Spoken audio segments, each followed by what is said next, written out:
Could NATO be preparing to send 90,000 troops to fight Russia? Key information. NATO's biggest military drill in over 35 years will begin next week, the alliance declared on Thursday. Some 90,000 troops will take part in what an alliance official described as a simulated emerging conflict scenario. Some internet users have speculated that NATO is preparing for a future confrontation with Russia as a result of the exercise.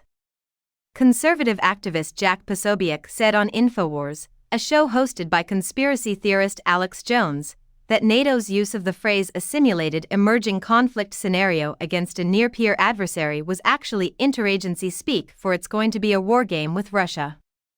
Russia was not specifically mentioned in the announcement, but according to Reuters, an alliance document named Russia as the most significant and direct threat to NATO members' security.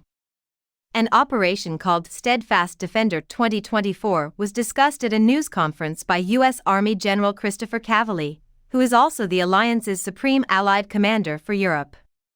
According to him, the operation, which will start next week and continue until May, will involve some 90,000 troops. There was no warning of impending Russian military actions against the Union, and NATO did not specify any dangers that would have prompted the exercise.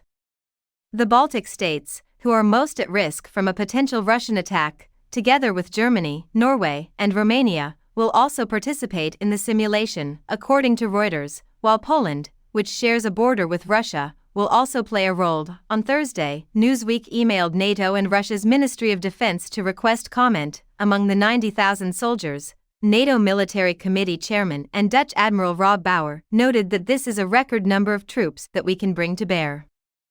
And have an exercise within that size, across the alliance, across the ocean from the US to Europe.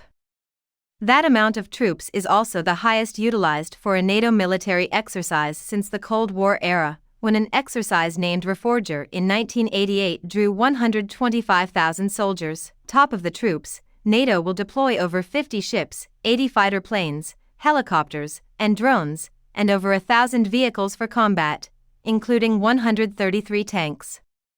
For the first time in 30 years, we have the strategy, deterrence and defense of the Euro-Atlantic area, and we have the plans to make the alliance fit for the purpose of collective territorial defense, added Cavalli.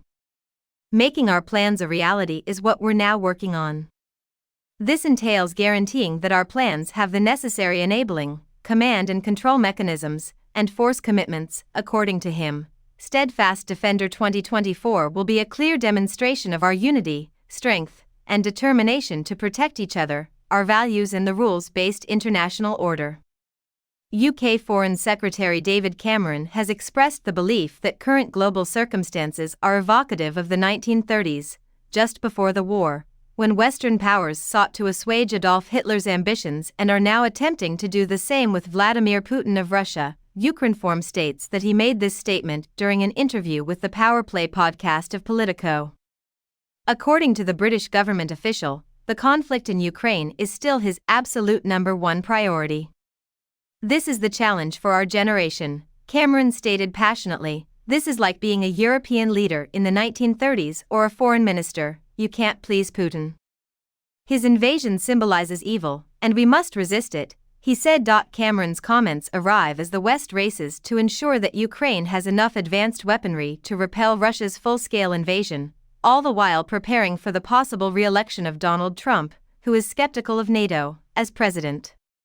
One thing we can do is demonstrate during the course of this year that Putin isn't winning, added Cameron. The government of Romania has introduced a first set of steps meant to assist the farmers and truckers whose ongoing demonstrations against exorbitant business costs have reached a crossroads with Ukraine and other parts of the nation. Before a government meeting on Thursday, Prime Minister Marcel Ciolacu presented some of the first steps agreed with farmers and hauliers, according to Ukrinform, citing Reuters. As a preliminary step, we're greenlighting the steps that farmers and transporters have agreed upon.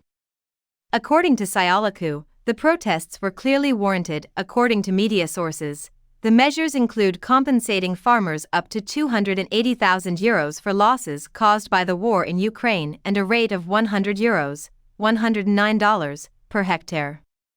Additionally, there will be rule adjustments requested by truckers, demonstrators are calling for a halt to debt repayments, quicker subsidy payments, and dedicated lanes at border crossings in the Black Sea port of Constanta for trucks and lorries from the European Union and other non-EU countries, like Ukraine. On Wednesday, a representative from the protest issued a statement stating that the protests will persist until we see the first law approved that enforces solutions for as many of the problems we have pointed out as possible.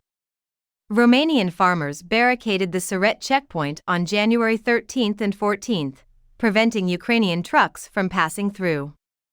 The border crossing at Vicovu de Sus was likewise stopped on January 15. The Diakov-Halma checkpoint was blocked on January 18 by Romanian farmers.